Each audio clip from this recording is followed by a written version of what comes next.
Hello guys, good morning. Ito po start na activity natin dito sa May Boracay. And this is the first day ng activity natin and may nakausap na tayo kahapon for this morning activity, which is island hopping and helmet diving. So sa may na yan, sa may activity na yan, it's already included with meal. So how much yung island hopping and helmet diving? That's around 1,500 per head. Okay, 1,700. Oh, sorry. That's around 1,700 per head. So sa apat kami. So that is 1,700 by 4 person. Bali papatak siya ng 6,000 plus. So ito po, galing tayo sa may Ocean Way Residences. So yan yung condotel na pinagstayhan natin. So speak to you later guys once we arrive sa my beach side. Okay? Hello guys, good morning and welcome back to my channel. At dito na po tayo ngayon sa may Boracay Beach, here on the seaside area. At kung makikita po ninyo, this is what Boracay Beach looks like now. So yan po, makikita po ninyo ang dami pong mga turista at local and foreigner alike. So nakausap na natin yung contact natin ngayon. The first activity he wants is the Crystal Kayak ride, then followed by the island hopping with meal and helmet diving. So nag-request kami na baka pwedeng bumili muna ng makakain kahit snacks lang, kasi hindi pa kami nakapag-almusal since na hindi pa dumating yung tubig namin sa my accommodation. So punta muna kami doon guys, then bibili muna kami, then we start with a morning activity. So papakita ko po muna sa inyo guys what is the activity going on here in Boracay area. So yan po. Yan po guys, makikita po ninyo halos lahat po ng mga turista or nagbabakasyon na foreigner or local alike ay dyan nag-iipon-ipon, kasi ay dyan po sila magpaparegister sa may beachside at dadalhin po sila sa may mga sarili ng mga bangka. Okay guys, bali proceeding na po tayo sa may parang makeshift jetty nila. That's where all of the personnel that's going for the island hopping ay proceeding. Very systematic na po dito ngayon sa may Boracay guys. Unlike for several years na nanggaling kami rito, pwedeng dumaong yung mga boat kung saan-saan lang. Pero ngayon, makikita nyo ninyo ay talagang mayroong year na talaga nadadaungan. So ang first activity natin ngayong umaga is island hopping, then snorkeling and helmet diving. So pupunta po tayo ngayon sa may registration area. Kung makikita po ninyo guys, there's a lot of people lining up para sumakay sa may bangka. So as what I said, it's very systematic na. So makikita po ninyo, yan po yung mga tao ngayon nakapag-register and pumipila. So papakita ko po sa inyo. So yan po yung mga tao ngayon dito sa may Boracay. Sari-sari po yan, foreigner, local, at ano-ano pa. So i-assist po kami ni Sir Sarex, which is also from our area. Taga-Uton po siya and kami taga-Gumal. So magpaparegister po tayo ngayon dito. Yan. So ito po yung floating jetty na tinatawag, kung saan ang mga bangka ang mag-alongside at doon po dadaan ang mga turista papunta sa mga designated na bangka na inarkila nila. So bali ngayon ay bali maramihan na, hindi kagaya before ay talagang kung family mo lang, kayo lang at kayo lang ang nasa bangka at dadaling kayo sa designated na na lugar kung saan ay part ng ng day tour activity. So ngayon makikita po ninyo halos lahat po ng mga turista or mga nagbabakasyon ay nag-iipon-ipon dito sa lugar na to because this is the place where the registration is taking place at dyan din kayo magbabayad. So yan, nag-start na po na mag-boarding process at nakikita po ninyo very systematic at saka one of the most important ay safe na po ang ang pagkuha sa mga pasahero or yung mga turista. So sa amin dyan ay talagang may nag-assist, alam mo kung anong bangka yung sasakyan nyo. At pagdating namin sa may bangka ay makikita po naman ninyo ay mayroong life jacket na binibigay kada isa.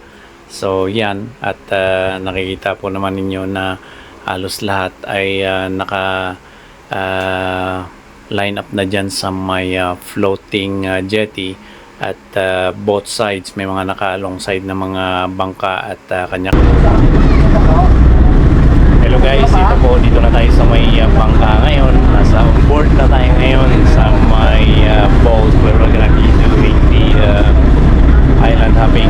So naghihintay na lang, ilang minutes na lang. We're just waiting for some of the passengers to come aboard and we're gonna be going. And ito po yung boat captain natin.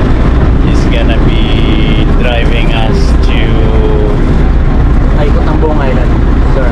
so bali paikot po ng buong island. So si captain na po yung bahala.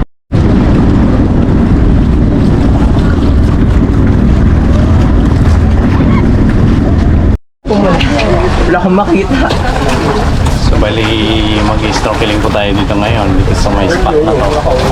And bali binigyan na tayo ng ng diving gear. Snorkeling, di diving. Ito. Oh, sorry. Snorkeling gear. And depende ko sa sa my personnel if they want to wear May toilet life po tayo. jacket or wag. Okay. So ayan pa. So meron po silang provided na ladder para dyan dadaan yung mga guests or passenger. And at the same time, ayan. Kailang bago talaga po yung...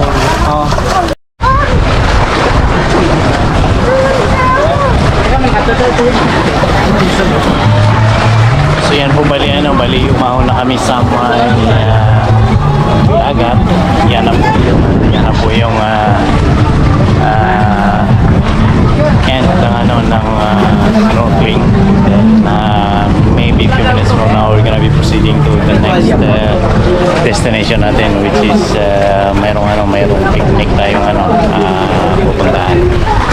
So see you later guys. The captain already started waiting. See you later.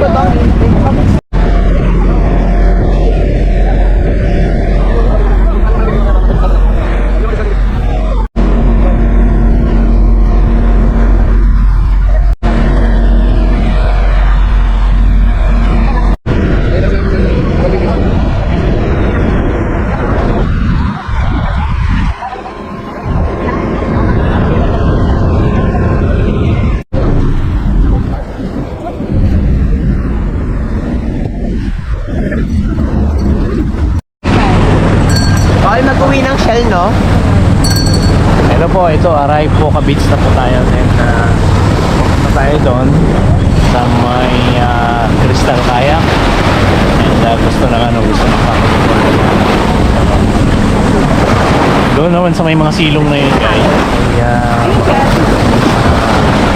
Kainan doon. So pwede tayo doon. Ayan.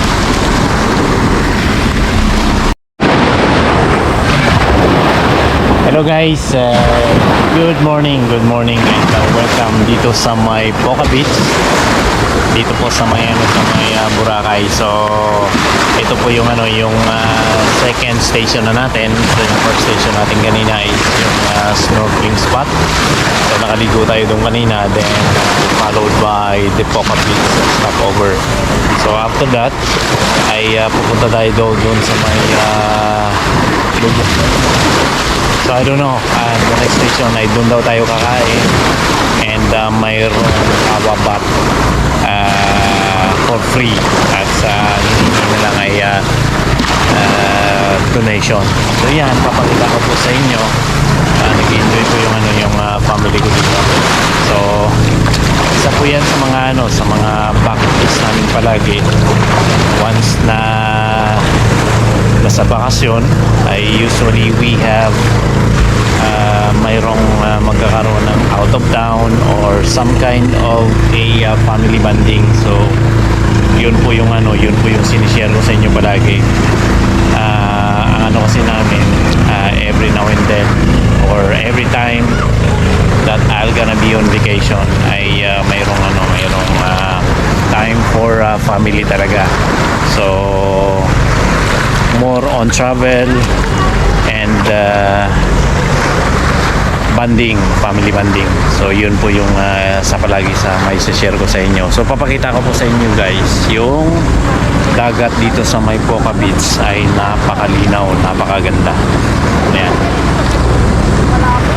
So kahit nasa mababaw ka lang, hindi mo na kailangan na lumayo pa. Dito lang okay na. Sold na kami. Yan. Yan po guys ay isa sa mga stopover ng island hopping trip. So usually ay yung mga ruta na dinadalan po ng ng mga bangkero or yung boat captain ay yun yung snorkeling or diving site.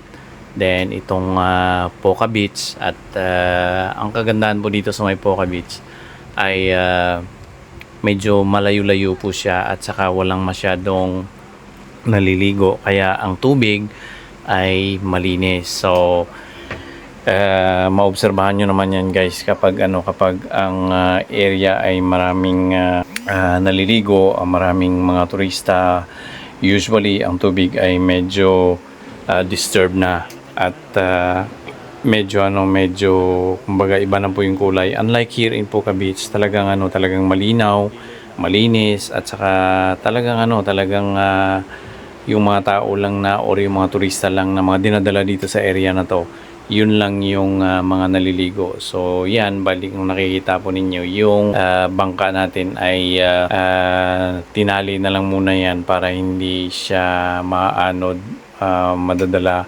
papalaot ng alon.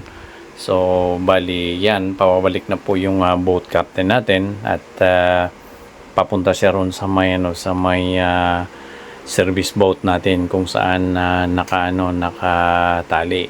So hindi natin alam what would be the time na aalis, pero ang alam ko ay tatawagin naman ng lahat para umalis. So yan, bali underway na po tayo niyan at pupunta tayo sa may next location. Kung makikita po ninyo, talagang napakaganda ng location.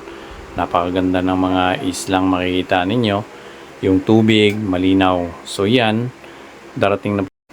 Bali, ito po, dumating na tayo sa may lugar kung saan dinala tayo para kumain. So ang kagandahan po nito ay halos lahat ng mga nag-island hopping dito nila dinadala. So parang naka-tie up na ito sa lahat ng mga boat and tour company. At ang may-ari nito ay isang Korean. So bali, yun po yung nakita ninyo na tumatayo at bumati sa atin, nagsaludo sa atin. At maganda tong setup nila. So kinokontak na nila lahat ng mga boat company na didiretso nila dito para dito na tatanghalian. So ang tanghalian dito ay buffet. At yun nga, bali free of charge kumbaga, pero kasama na po yun doon sa may binayaran mo nung nagbayad ka sa nagbayad kami sa may beach area before mag-start yung trip na to. So ito po yung mga pagkain na nakuha namin. Kung makikita po ninyo, masarap din po yung pagkain. Kahit na yan po yung restaurant na sa may tabing dagat. Pero talagang talagang pag gutom ka na ay talagang kakainin mo talaga kung ano yung pinaka-available na ihain ng mga pagkain dyan. So yan po yung table namin. Kasama ko yung anak ko, yung pamangkin at yung misis ko. So bali 4 po kami dyan sa trip na to. Nagbakasyon kami dyan sa may Boracay, or dumaan lang kami dyan sa may Boracay. Not literally na yun lang yung pinunta namin dyan. So bali kumbaga ang pinaka-objective namin ay umuwi sa may Iloilo para mabisita yung family namin sa may Iloilo, at isa sa pinaka-importante ay mabisita ko po yung nanay ko sa may cemetery. So which is usual na ginagawa naming mag-family kapag umuwi ng Iloilo ay mabisita po yung nanay ko at ang mga kamag-anak namin. So kung makikita po ninyo, yan po yung pagkain na sinerve nila. Barbecue, chop suey, kanin, mayroong soft drink, at marami talagang mabubusog po kayo. At hindi nga nakala ng iba na ganito yung pagkain na isa-serve sila. So after ng lunch na in-offer nila, mayroon naman ditong sa likod nito mayroong kawa bath. So kung makikita po ninyo ay yan po yung kawa bath. So which is yun po yung concept na unang napuntahan namin sa may Antique. So doon namin nakita yung kawa bath talaga, na talagang mamimili po kayo kung anong ingredients or anong mixture ang ilalagay sa may tubig bago kayo maliligo. So nakita namin doon nung sa may kawabat sa may Antique ay iba't iba yung mga mixture niya, pero dito ay parang normal lang, tubig lang siya, tapos mayroong apoy sa ilalim para medyo warm yung tubig.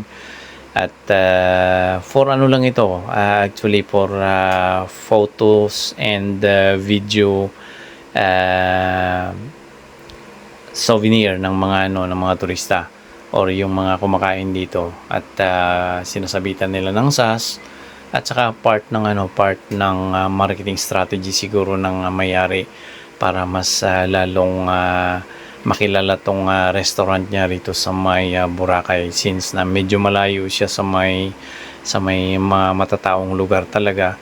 Kaya isa ito sa mga main attraction ng restaurant niya, which is itong kawa bath with picture, at saka ipopost po niya sa may